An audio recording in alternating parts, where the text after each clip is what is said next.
The Goodness of Matt Kaizer by Avi. People are always saying, nothing's worse than when a kid goes bad. Well, let me tell you, going good isn't all that great either. Tell you what I mean. Back in 6th grade, there was a bunch of us who liked nothing better than doing bad stuff. I don't know why. We just liked doing it. And the baddest of the bad was Matt Kaizer. Matt was a tall, thin kid with long, light blonde hair that reached his shoulders. He was 12 years old, like I was. His eyes were pale blue, and his skin was a vanilla cream that never, no matter the season, seemed to darken, except with dirt. What with the way he looked, so pale and all, plus the fact that he was into wearing extra large blank white t-shirts that reached his knees, we called him Spirit. Now, there are two important things you need to know about Matt Kaizer. The first was that as far as he was concerned, there was nothing good about him at all. Nothing. The second thing was that his father was a minister. Our gang, I'm Marley, and then there was Chuck, Todd, and Nick, loved the fact that Matt was so bad and his father a minister. We were always daring him to do bad things. Hey, minister's kid, we'd taunt. Dare you to. And we'd challenge him to do something, really gross. Thing is, we could always count on Matt, who wanted to show he wasn't good, to take a dare. For instance, say there was some dead animal out on the road. We'd all run to Matt and say, "Dare you to pick it up." Matt would look at it, up close and personal, or more than likely poke it with a stick, then pick it up and fling it at one of us. Disgusting stories? Someone would tell one and then say, "Dare you to tell it to Mary Beth Pataki, the class slug," and Matt would tell it to her. Better than anyone else, too. TV and movies? The more blood and gore there was, the more Matt ate it up, if you know what I mean. MTV, cop shows, all that bad stuff. Nothing was too gross for him. And it didn't take just dares to get Matt going. No, Matt would do stuff on his own. If anyone blew a toot, even in class, he would bellow, "Who cut the cheese?" He could belch whenever he wanted to, and did, a lot. Spitballs, booger flicking, wedgie yanking, it was all wicked fun for Matt. No way was he going to be good. Not in front of us. Now, his father, the minister, Rev Kaizer we called him, wasn't bad. In fact, just the opposite. The guy was easygoing, always dressed decently, and as far as I knew, never raised his voice or acted any way than what he was. A nice man. A good man. Sure, he talked a little funny like he was reading from a book, but that was all. Did Matt and his father get along? In a way. For example, once I was with Matt after he did something bad. I think he blew his nose on someone's lunch. Rev Kaizer had heard about it, had learned about it. Instead of getting mad, he just gazed at Matt, shook his head, and said, "Matt, I do believe there's goodness in everyone. That goes for you too. Someday you'll find your own goodness, and when you do, you'll be free." "I'm not good," Matt insisted. "Well, I think you are," his father said patiently. Matt grinned. "Long as my friends dare me to do bad things, I'll do 'em." "Never refuse a dare?" his father asked sadly. "Never," Matt said with pride. Rev Kaizer sighed, pressed his hands together, and looked toward heaven. So there we were, a bunch of us who knew we were bad and that it was doing bad things that held us together. And the baddest of the bad, like I said, was Matt, the Spirit Kaizer. But then, oh man, I'll tell you what happened. One day after school, we were hanging out in the playground. The five of us were just sitting around telling disgusting stories when suddenly Chuck said, "Hey, hear about Mary Beth Pataki?" "What about her?" Matt asked. "Her old man's dying." Right away, Matt was interested. "Really?" "It's true, man," Chuck insisted. "He's just about had it." "How come?" I asked. "Don't know," said Chuck. "He's sick. So sick, they sent him home from the hospital. That's why Mary Beth is out. She's waiting for him to die." "Cool," said Matt. Now, Mary Beth was one small straw of a sad slug. She had this bitsy face with pale eyes and two gray lines for lips, all framed in a pair of frizzy braids. Her arms were thin and always crossed over her chest, which was usually bundled in a brown sweater. The only bits of color on her were her fingernails, which, though chewed, were spotted with bright red nail polish, chipped. So when we heard what was going on with Mary Beth and her father, we guys eyed one another, almost knowing what was going to happen next.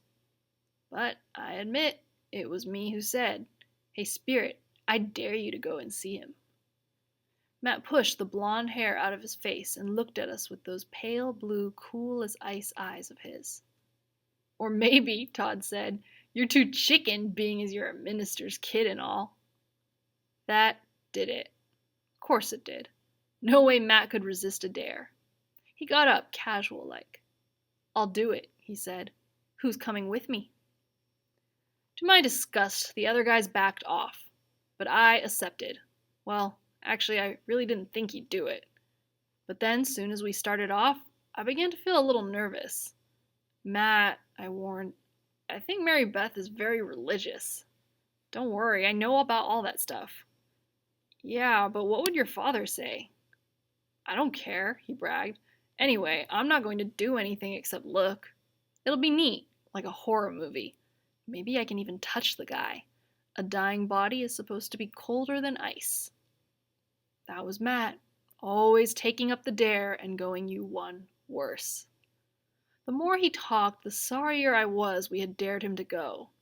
Made me really uncomfortable, which I think he noticed because he said, "What's the matter, Marley? You scared or something?"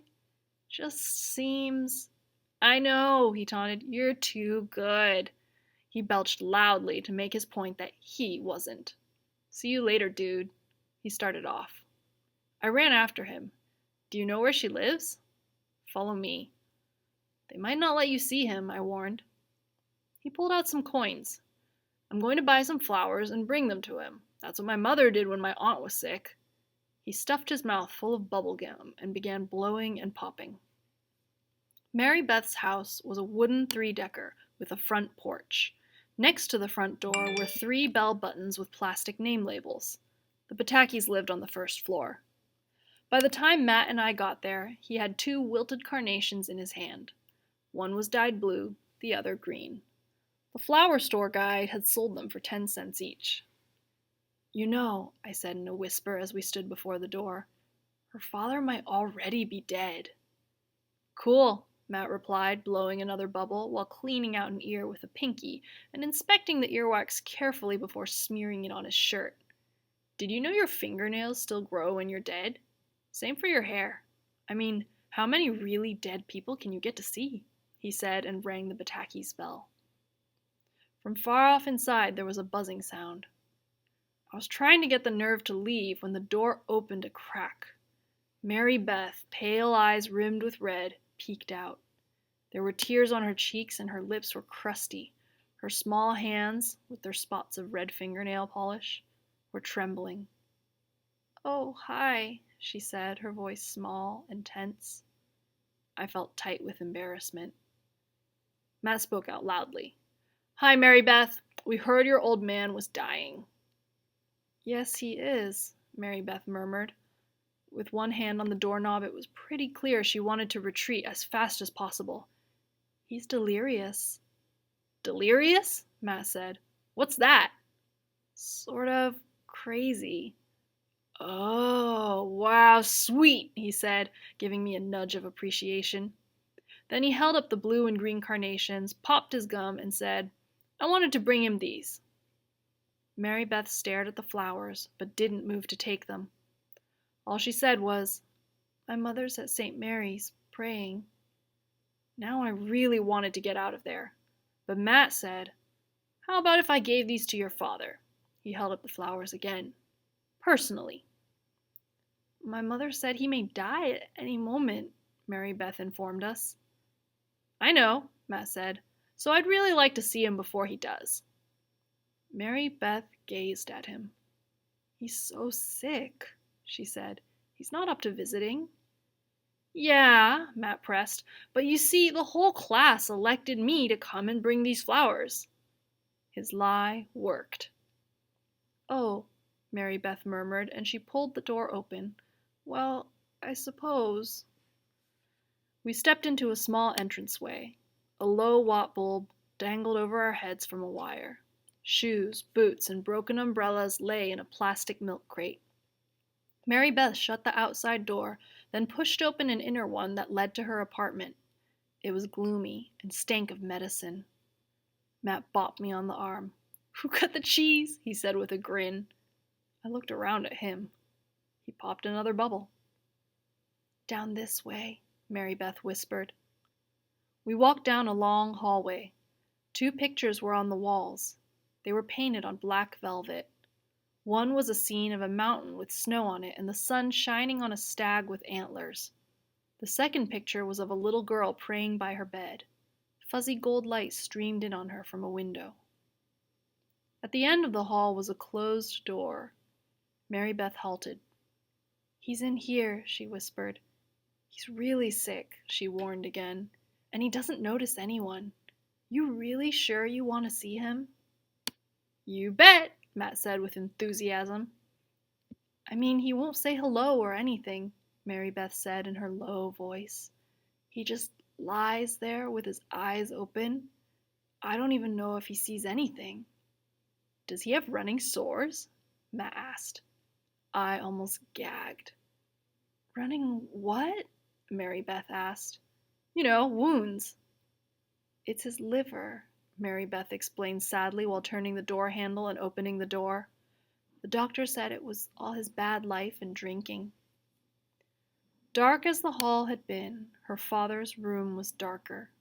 The air was heavy and really stank. A large bed took up most of the space. On one side of the bed was a small chest of drawers. On top of the chest was a lit candle and a glass of water into which a pair of false teeth had been dropped. On the other side of the bed was a wooden chair. Another burning candle was on that.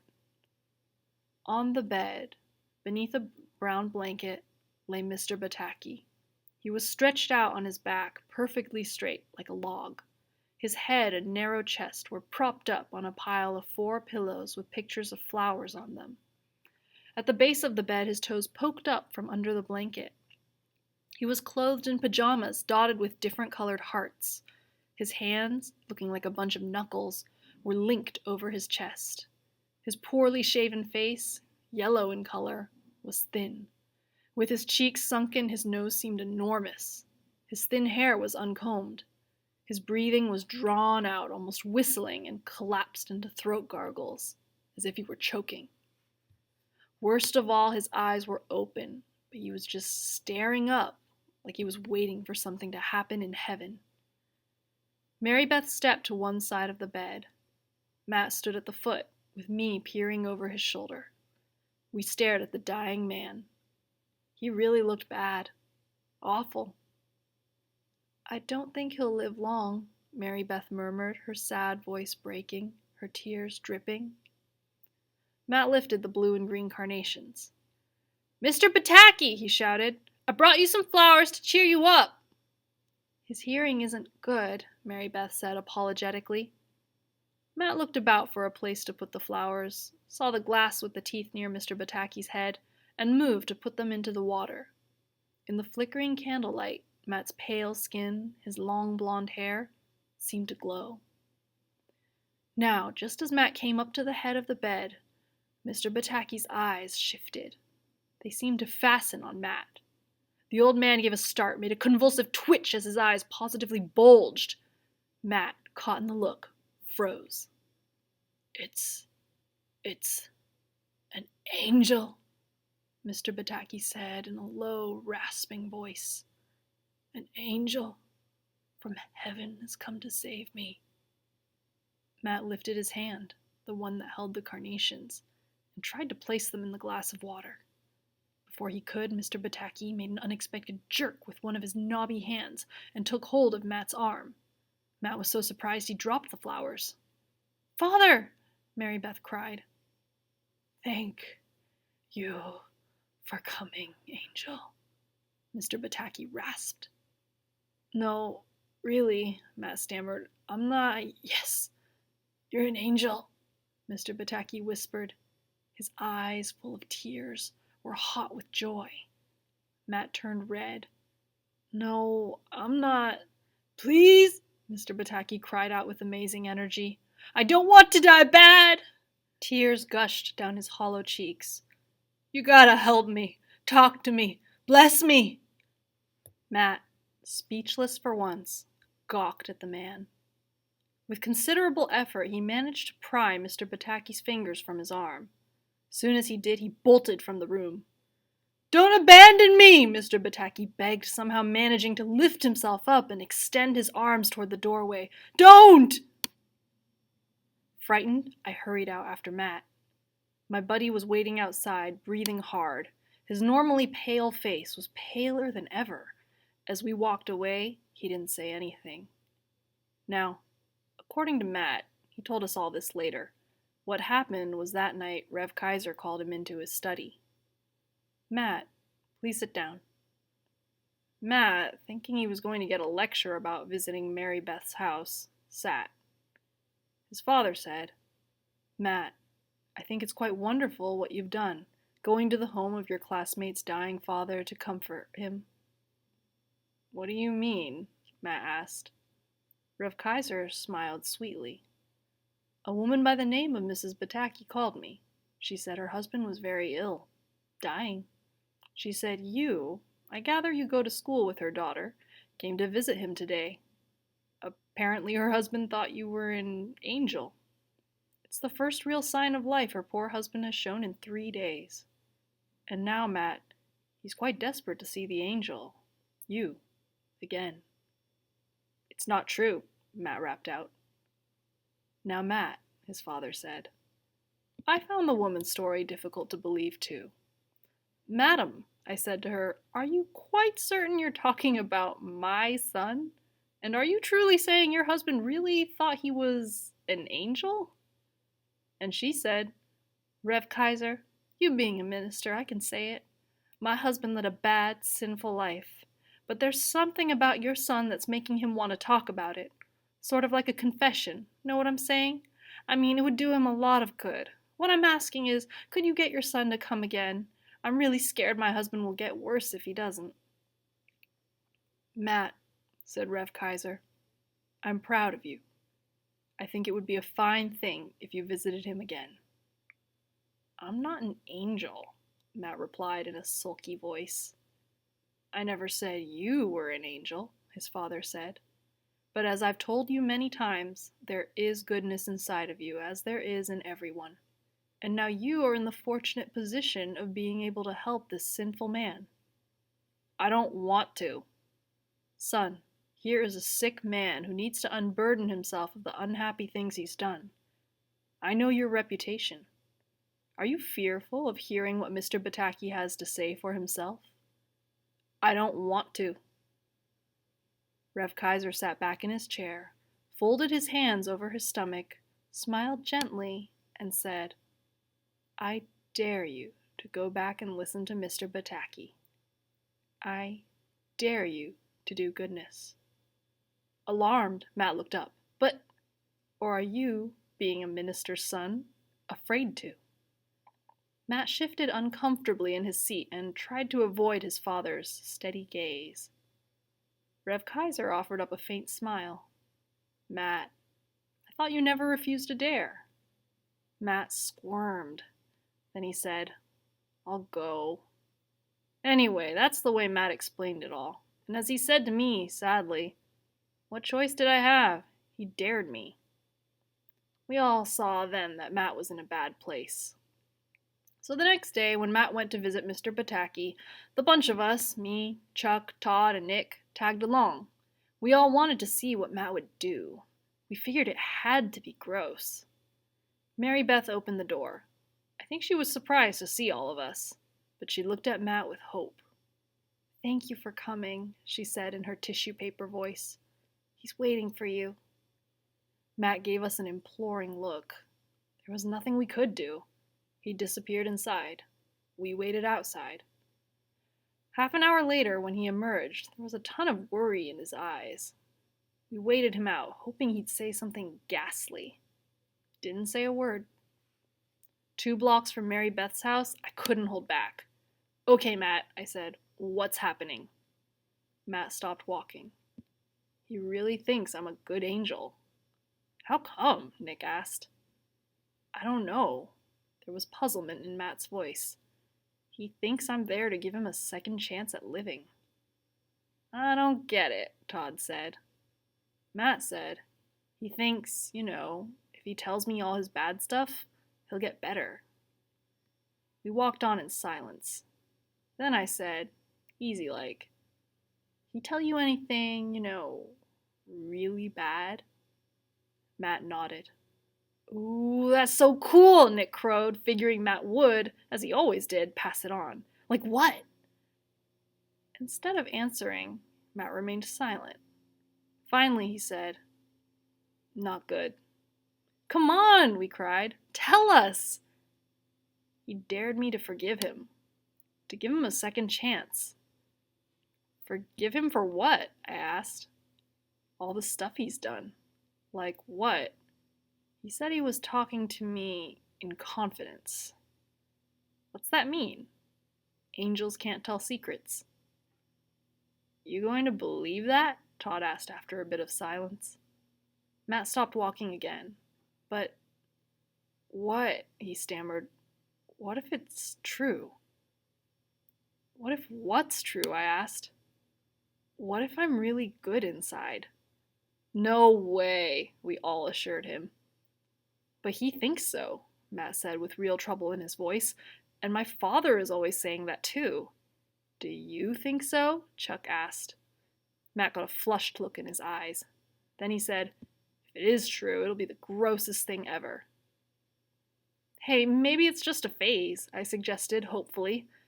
Something you'll grow out of. Matt gave a shake to his head that suggested he was really seriously confused. Anyway, every afternoon that week, Matt went to see Mr. Bataki. Each time we went with him. For support.